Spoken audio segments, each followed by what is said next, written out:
नूरानी।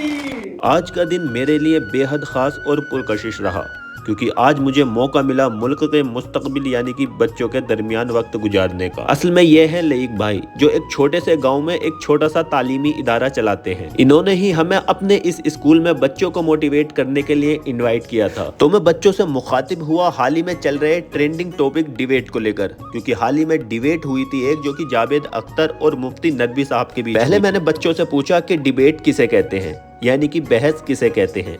फिर मैंने बच्चों को बताया कि डिबेट सिर्फ बहस करने का नाम नहीं, बल्कि तहजीब के दायरे में रहकर अपनी बात रखने का हुनर है।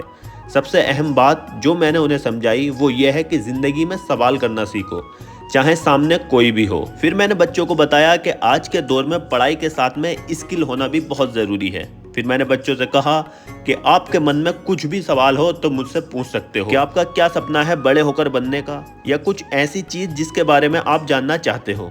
फिर कुछ बच्चों ने सवाल किए, जिसमें से एक बच्चे को बड़े होकर मोहम्मद सिराज बनना था और दूसरी इस बच्ची को बड़े होकर डॉक्टर बनना था।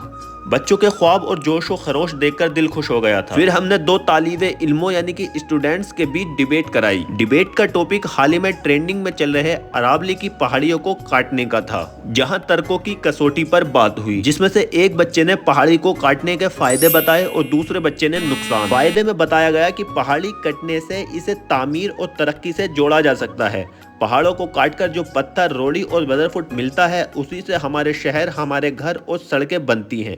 ये रियासत की मशाइत यानी कि इकोनॉमी और हजारों मजदूरों को रोजगार का जरिया भी है। फिर दूसरे बच्चे ने इसके नुकसान बताए जो बेहद खौफनाक हैं। उसने बताया कि अरावली सिर्फ पत्थर नहीं बल्कि कुदरत की वो दीवार है जो रेगिस्तान की रेत को हमारे शहरों तक आने से रोकती है, और इसके कटने से माहौलियाती तवाजुन यानी कि इन्वायरमेंटल बैलेंस बिगड़ रहा है, हरियाली खत्म हो रही है और हवा जहरीली हो रही है। फिर ये सवाल किया कि क्या चंद सालों की आसूदगी यानी कि कंफर्ट के लिए हम अपनी आने वाली नस्लों को एक वीरान जमीन सौंप देंगे। डिबेट खत्म होने के बाद डिबेट का जो रिजल्ट निकला वो ये है। जो हमारी डिबेट थी अरावली के ऊपर थी।